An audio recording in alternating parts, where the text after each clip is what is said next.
Venez, divin Messie, nous rendre espoir et nous sauver. Vous êtes notre vie. Venez, venez, venez.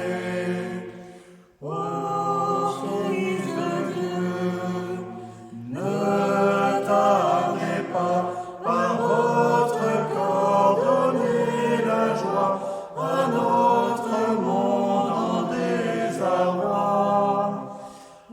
Dites-nous encore de quel amour vous nous aimez, tant d'hommes vous ignorent. Venez, venez, venez.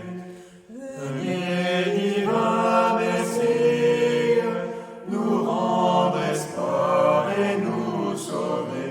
Vous êtes notre vie.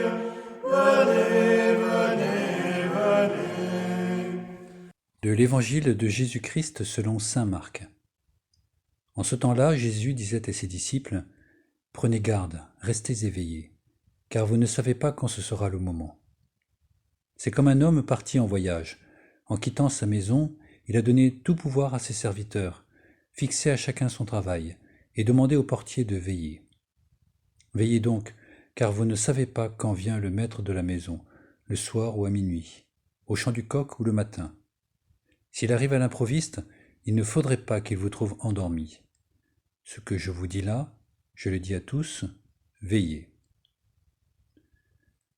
Cet évangile du premier dimanche de l'Avent est extrait de l'évangile selon saint Marc au chapitre 13. Un chapitre particulièrement éprouvant, qu'on pourrait presque dire apocalyptique. Il est question de destruction du temple, de guerre, de tremblement de terre, de persécution, de destruction de Jérusalem, d'abomination, de la désolation. Un chapitre donc éprouvant et qui pourtant, dans l'extrait d'aujourd'hui, se révèle comme une bonne nouvelle. Quelques indices à cela. Le moment dont il est question, c'est le kairos en grec, c'est-à-dire pas n'importe quel moment, mais le moment favorable, l'occasion à ne pas manquer, le moment opportun. Un moment où se révélera la valeur de ceux qui sont capables de le reconnaître comme tel. Deuxième indice, cet homme de la parabole qui donne tout pouvoir à ses serviteurs, fixant à chacun son travail. C'est l'image d'un Dieu qui fait confiance à l'homme, qu'il établit intendant de sa création, co-créateur avec lui. Et puis un troisième indice, peut-être plus caché cette fois-ci et même paradoxal, c'est la mention de ce moment où le maître de la maison revient, le soir ou à minuit, au chant du coq ou le matin.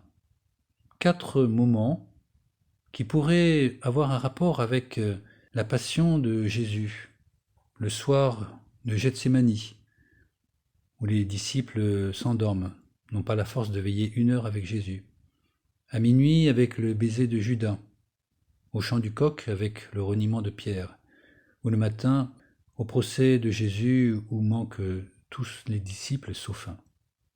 Moment de défaillance des disciples, où pourtant se réalise ce que le peuple d'Israël attendait comme promesse, un Dieu qui vient à la rencontre de l'homme, qui descend jusque dans ses enfers et qui vient le sauver par sa passion.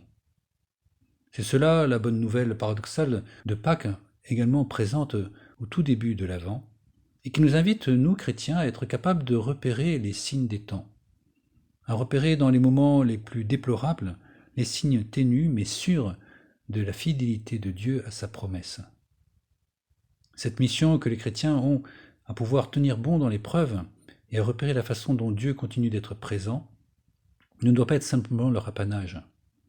Ce que je vous dis là, je le dis à tous, veillez, que nous puissions être contagieux de cette espérance. Amen. Venez,